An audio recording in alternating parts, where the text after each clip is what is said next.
Hello students, PVM YouTube channel पर आपका स्वागत है। अपन ने इससे पहले पढ़ा था ऑर्गेनिक केमिस्ट्री स्टार्ट की थी, जिसमें चैप्टर 10 चल रहा था हैलोजन व्युत्पन्न वाला, जिसमें एल्किल हैलाइड और एरिल हैलाइड आते हैं। और उसमें अपन ने सबसे पहले देखा था कि एल्किल हैलाइड में जो CH बॉन्ड है उसकी प्रकृति कैसी होती है, एल्किल हैलाइड में समावयवता कैसी होती है, किस प्रकार की समावयवताएं हैं, जिसमें अपन ने देखा था 3 प्रकार की समावयवताएं होती हैं, श्रृंखला, स्थिति और प्रकाशिक। उसके बाद में अपना टॉपिक है आज का एल्किल हैलाइड बनाने की विधियां, और उसमें सबसे पहले है हैलोजनीकरण के द्वारा। तो यहां से स्टार्ट करेंगे आप हैलोजनीकरण के द्वारा। ये जो हैलोजनीकरण है इसका मतलब होता है हैलोजन का जुड़ना, हैलोजनीकरण, हैलोजन का जुड़ना, हैलोजन का जुड़ना। अब ये जो हैलोजन होगा ये जुड़ेगा एल्केन में, तो हैलोजन जुड़ेगा किसमें, एल्केन में। तो एल्केन में अगर हैलोजन जोड़ देंगे तो उससे अपने को एल्किल हैलाइड बनाना है। देखना किस प्रकार से बनेगा। अपने एक एग्जांपल लेते हैं, CH4 Cl2 हैलोजन है। हैलोजन की जगह अपन ने क्या लिया, क्लोरीन लिया है। ये अभिक्रिया जो होती है ये प्रकाश की उपस्थिति में होती है, सनलाइट, यहां होगी सनलाइट, प्रकाश की उपस्थिति में अभिक्रिया होगी, जिससे अपने पास प्रोडक्ट आएगा CH3Cl और HCl। ये अपन ने मेथेन ली है, मेथेन ली है, जिससे अपने पास क्या बन गया, मेथिल। CH3 को क्या बोलते हैं, मेथिल। Cl है तो ये क्या हो गया, मेथिल क्लोराइड। ऐसे ही अपन ये भी बना सकते हैं, जैसे मान लीजिए अपन एल्केन में दूसरी एल्केन लेते हैं C2H6 प्लस Cl2, सनलाइट की प्रेजेंस है, तो इसको मैंने दोबारा लिख कर कैसे कर दिया, सनलाइट के प्रेजेंस में जो एल्किल हैलाइड बनेगा वो बनेगा C2H5Cl और ये HCl। एथेन है और इस एथेन से क्या बना अपने पास, एथिल क्लोराइड। क्या बन गया, एथिल क्लोराइड, एथिल क्लोराइड। अब देखना ऐसी अभिक्रिया के अंदर होता क्या है, ये जो अभिक्रिया है इसमें होता क्या है कि ये प्रतिस्थापन अभिक्रिया है। कौन सी है, प्रतिस्थापन अभिक्रिया है, प्रतिस्थापन अभिक्रिया। इसमें प्रतिस्थापन जो होता है वह मुक्त मूलक के द्वारा प्रतिस्थापन होता है। किसके द्वारा होगा, मुक्त मूलक के द्वारा। तो मुक्त मूलक प्रतिस्थापन अभिक्रिया इसका नाम हो जाएगा। हैलोजनीकरण है, हैलोजन का जुड़ना। कोई भी एल्केन लेंगे, जैसे मेथेन ली तो मेथिल क्लोराइड, एथेन ली है तो एथिल क्लोराइड। अब ये जो विक्रिया है इसमें प्रतिस्थापन होता है हाइड्रोजन परमाणु का, किसके द्वारा, हैलोजन के द्वारा। जैसे जैसे अपना विक्रिया बढ़ती जाएगी हर बार हाइड्रोजन का प्रतिस्थापन होगा हैलोजन के द्वारा और विक्रिया आगे बढ़ती ही जाएगी। देखना इसको समझाते हैं, क्लियर करते हैं। आप इधर देखना, एक अपने एग्जांपल अभी लिए थे कि मेथेन ली है तो उससे अपने पास क्या बना, मेथिल क्लोराइड। अब ये जो अपन लेते हैं CH4, इसकी विक्रिया Cl2 के साथ करवाते हैं और ये विक्रिया सनलाइट की प्रेजेंस में होती है, सनलाइट की प्रेजेंस में होगी। तो हर बार एक H का प्रतिस्थापन होगा तो HCl बाहर निकल जाएगा। जो HCl बाहर निकलेगा उसको मैंने यहाँ लिख दिया है -HCl। जो चीज बाहर निकलती है उसको अपने माइनस लगा के लिख देते हैं और जो चीज जुड़ती है वहां पर प्लस लगा दिया जाता है। तो क्या बन गया, CH3Cl। HCl चूंकि बाहर निकल गया, इस HCl को आप यहां भी लिख सकते हैं और यहां भी लिख सकते हैं। फिर दोबारा विक्रिया होती है, ये जो CH3Cl है इस CH3Cl की विक्रिया दोबारा Cl2 के साथ होती है, तो क्या बनेगा, CH2Cl2 और HCl बाहर। फिर CH2Cl2 लिया, इसकी अभिक्रिया दोबारा Cl2 के साथ होगी, वही सनलाइट की प्रेजेंस में है, HCl बाहर निकलता रहेगा। तो क्या बन जाएगा, CHCl3 और HCl बाहर। CHCl3 की अभिक्रिया दोबारा क्लोरीन के साथ होती है सनलाइट की प्रेजेंस में, तो क्या बन गया, CCl4 और HCl बाहर।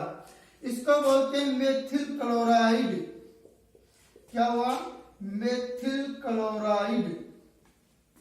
ये हो गया क्लोरोफॉर्म। क्या हो गया? क्लोरोफॉर्म। निश्चेतक का काम करता है क्लोरोफॉर्म। इसको बोलते हैं carbon tetra chloride. Carbon tetra chloride.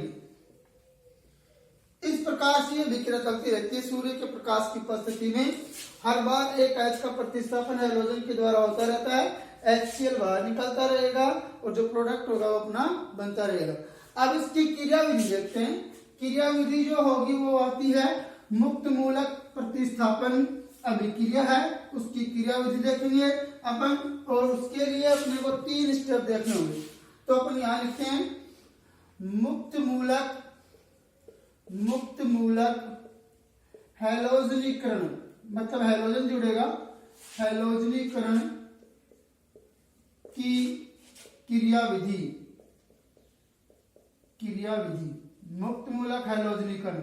और मुक्त मूलक के द्वारा प्रतिस्थापन होता है तो इसको अपन ऐसे भी लिख सकते हैं मुक्त मूलक प्रतिस्थापन अभिक्रिया। हैलोजनीकरण था, उसको अभिक्रिया हुई है। मुक्त मूलक प्रतिस्थापन अभिक्रिया की क्रिया विधि देखना। इसके अंदर 3 पद आते हैं। सबसे पहले आता है स्टेप फर्स्ट। इसको बोलते हैं श्रृंखला संचरण पद, श्रृंखला प्रारंभन पद। इस पद से श्रृंखला का आरंभन होगा। श्रृंखला स्टार्ट होगी, यहां से चैन स्टार्ट होगी तो उसको लिखिए अपने श्रृंखला प्रारंभन पद। चैन इनिशियल स्टेप बोलेंगे इसको। और इसमें होता क्या है, जो भी अपन हाइड्रोजन लेते हैं, जैसे क्लोरीन लिए, ये क्लोरीन जो होती है वो सनलाइट की प्रेजेंस में, जिसको अपन HNu भी लिखते हैं, सनलाइट की प्रेजेंस में इसका डिसोसिएशन होता है। अब ये जो डिसोसिएशन होता है ना, ये मुक्त मूलक के द्वारा होता है। और यहाँ पर जो रेडिकल बनते हैं वो इस प्रकार से बनते हैं। बनेंगे कैसे हो देखना, Cl है, ये Cl है, यहाँ पर जो होता है वो समांश विखंडन होता है बंध का, तो ये हो जाएगा समांश विखंडन। समांश विखंडन में होता क्या है कि सहसंयोजक बंध के इलेक्ट्रॉन दोनों तरफ समान साइड से वितरित हो जाते हैं। तो इस बंध के इलेक्ट्रॉन इसके पास भी आ गए और इसके पास भी आ गए, इसीलिए अपने पास बना ये Cl रेडिकल। 2 है इसीलिए यहाँ 2 लगा दिया। अब ये क्लोरीन है और उसका मुक्त मूलक बना हुआ है, इसीलिए इसको अपन ने क्या लिखा है, क्लोरीन मुक्त मूलक। ये था इसका श्रृंखला प्रारंभन पद। अब दूसरा पद आएगा इसका श्रृंखला संचरण पद। वो किस प्रकार से होगा वो देखना इधर। आपने देखा कि श्रृंखला जो प्रारंभन पद हुआ उसमें मुक्त मूलक बना है, और वो मुक्त मूलक वो क्लोरीन मुक्त मूलक है, जिसमें अपन ये लिखा था कि Cl2 जो है ये सनलाइट की प्रेजेंस में 2 क्लोरीन मुक्त मूलक बना लेता है। दूसरा स्टेप चालू होता है स्टेप सेकंड को होता है श्रृंखला संचरण पद।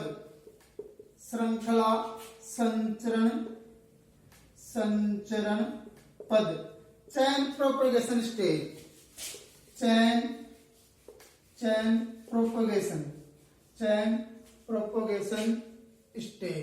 इस चैन प्रोपगेशन स्टेप में क्या होगा कि जो अपने पास क्लोरीन मुक्त मूलक है, ये क्लोरीन मुक्त मूलक है, ये मेथेन से रिएक्शन करेगा। मेथेन जो अपन ने शुरू में ली थी एल्केन, मेथेन से रिएक्शन कर रहा है, तो अपने पास में क्या आता है CH3 मुक्त मूलक और ये HCl। अब ये जो CH3 मुक्त मूलक बना है, ये CH3 मुक्त मूलक, इस CH3 मुक्त मूलक दोबारा क्लोरीन मॉलिक्यूल से विक्रिया करेगा Cl2, और इस Cl2 को मैं इस प्रकार से लिख रहा हूं Cl बॉन्ड Cl। समान विखंडन होगा, बंध के इलेक्ट्रॉन इधर जाएंगे और इधर जाएंगे, तो इसके पास जो रेडिकल आएगा वो तो इससे जुड़ जाएगा और ये Cl रेडिकल फ्री हो जाएगा। तो CH3 Cl और Cl रेडिकल। अब Cl जो रेडिकल बना है ना, ये Cl रेडिकल दोबारा जो लास्ट वाला स्टेप आएगा उसमें चैन समापन होगा, वो उसमें Cl रेडिकल से रिएक्शन करके Cl2 का मॉलिक्यूल बना देगा। या इस CH3 से CH3 जो मुक्त मूलक है इससे रिएक्शन कर सकता है और दोनों क्या बना सकते हैं CH3। लेकिन एक पॉसिबिलिटी और भी है, ये जो रेडिकल है वो इससे भी रिएक्शन कर सकता है। किस प्रकार से होगा देखने इधर, ये है CH3Cl और ये है Cl रेडिकल।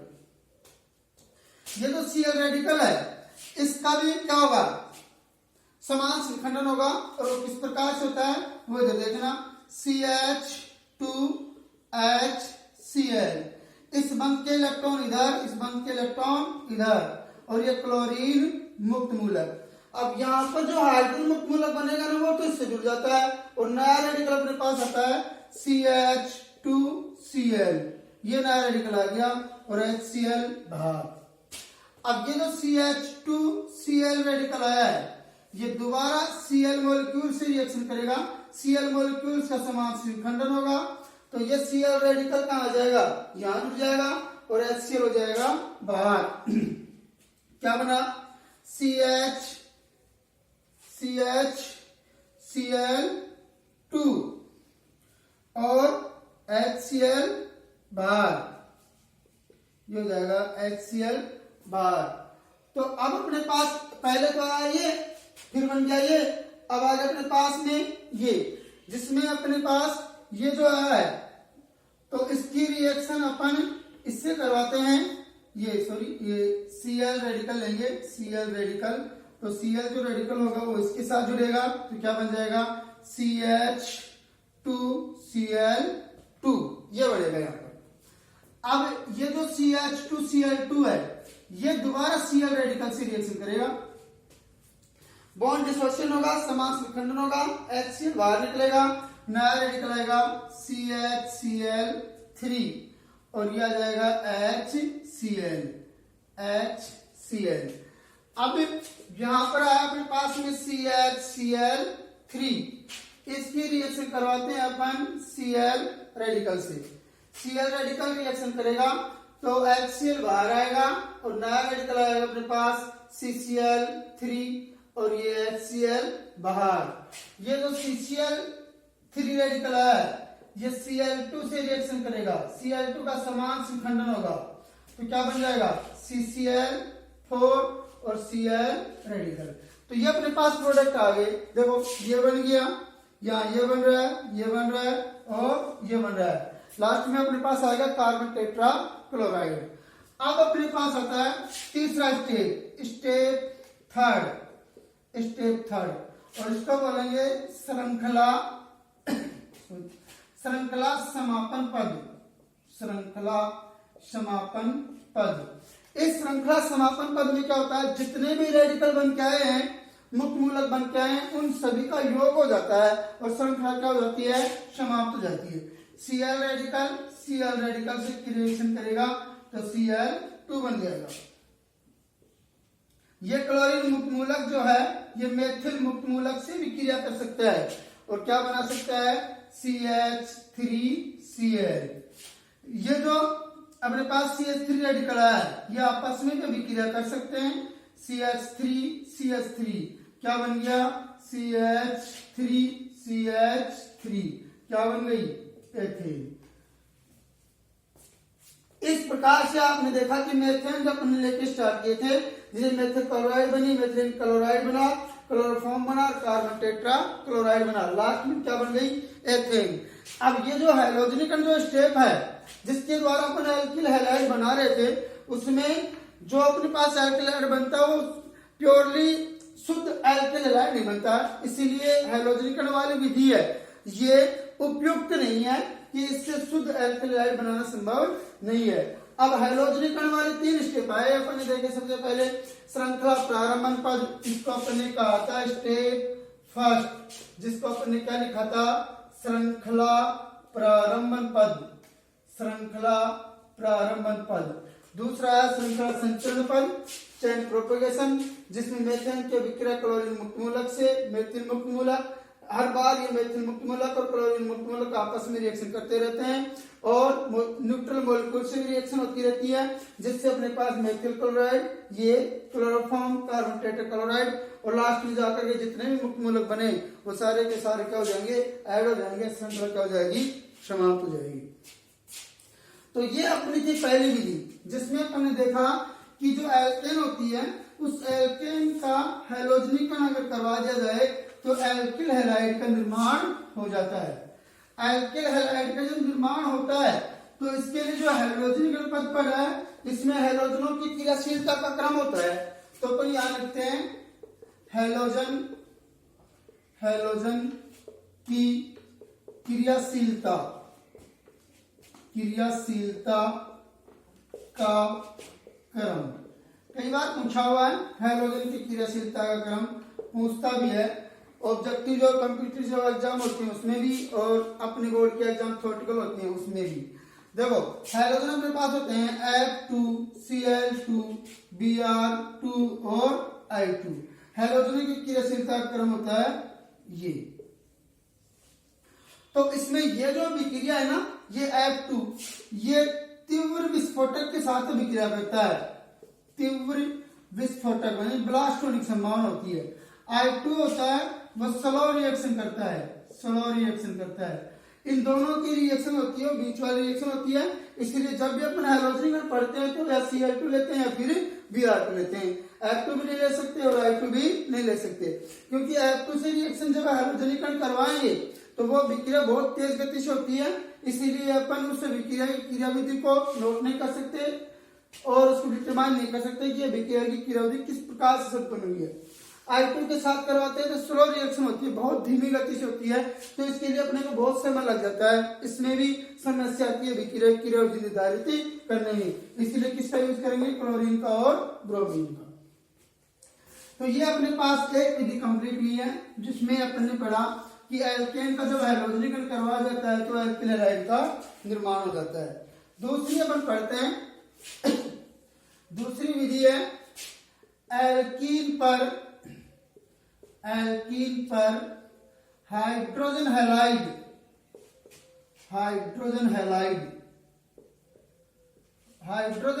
को HX लिखते हैं। हाइड्रोजन का मतलब H और हैलाइड का मतलब हैलोजन, तो हाइड्रोजन हैलाइड का योग इंपॉर्टेंट है, ये 11th में भी है अपने। तो एल्कीन पर हाइड्रोजन हैलाइड का योग जो है वो एक इंपॉर्टेंट रिएक्शन है, क्योंकि इसके अंदर दो नियम आते हैं। एक तो आता है मार्कोनिकॉफ का नियम, मार्कोनिकॉफ का नियम, और एक आता है एंटी मार्कोनिकॉफ का नियम, एंटी मार्कोनिकॉफ, और इसी को अपन बोलते हैं प्रोक्साइड प्रभाव। क्या बोलते हैं, प्रोक्साइड प्रभाव, या इसी को बोलते हैं खैरास प्रभाव, ये इसी के नाम है। इसकी डिटेल करेंगे भी। पहले क्या है, एल्कीन पर हाइड्रोजन हैलाइड का योग, जिसमें अपन क्या है, मार्कोनिकॉफ का नियम, और उसी में आएगा एंटी मार्कोनिकॉफ का नियम। देखो एल्कीन लेंगे, कोई भी एल्कीन लिए अपन ने, ये एल्कीन है। एल्कीन वो होती हैं जिनमें कार्बन और कार्बन के बीच में क्या होना चाहिए, डबल बॉन्ड होना चाहिए। HX का योग करवाएंगे, HX का योग करवाना है। तो अगर इस प्रकार की कोई एल्कीन हो तो उसमें अपने को हाइड्रोजन हैलाइड का योग कराना है। अब इसमें दो तरीके हैं, अगर एक सिमेट्रिकल एल्कीन हो और एक हो अनसिमेट्रिकल, सममित एल्कीन और असममित एल्कीन। सिमेट्रिकल एल्कीन वो होती है जिसमें हाइड्रोजन की जो संख्या होती है कार्बन कार्बन के ऊपर वो समान होनी चाहिए, तो उसको तो बोलते हैं सममित एल्कीन। तो ये हो गई सममित एल्कीन, चूंकि दो कार्बन इसलिए एथीन हो गई। अब इसके ऊपर HX का योग करना है। यहां देखना ध्यान से, ये जो डबल बॉन्ड है इसमें पाई इलेक्ट्रॉन है, तो इन पाई इलेक्ट्रॉन को अपन कह सकते हैं लूज बॉन्डेड पाई इलेक्ट्रॉन। इस पर HX का योग करवाते हैं, तो H को आप इधर भी जोड़ सकते हैं और इधर भी जोड़ सकते हैं, हैलोजन को भी आप इधर भी जोड़ सकते हैं और इधर भी जोड़ सकते हैं, और प्रोडक्ट अपना बनेगा। मान लीजिए मैं हाइड्रोजन को यहाँ जोड़ रहा हूं, तो दो हाइड्रोजन पहले से हैं, एक ये आ गया, तो क्या हो गया, CH3। इस कार्बन के पास दो हाइड्रोजन है, एक हाइड्रोजन हो जाएगा, तो CH2X। इस पे भी जोड़ सकते हैं, इस H को यहाँ जोड़ें तो दो हाइड्रोजन पहले से एक हाइड्रोजन है तो CH3 यानी यही आएगा, और ये है CH2, उसके साथ H जुड़ जाएगा तो CH3CH2H। तो सममित एल्कीन पर अगर H का योग करवाना है तो आप किसी भी कार्बन के ऊपर H को और हाइड्रोजन को जोड़ सकते हैं, कोई प्रॉब्लम ही नहीं होती है। समस्या आती है जब असममित एल्कीन हो, तब क्या किया जाए। अब असममित एल्कीन हो उसके लिए अपने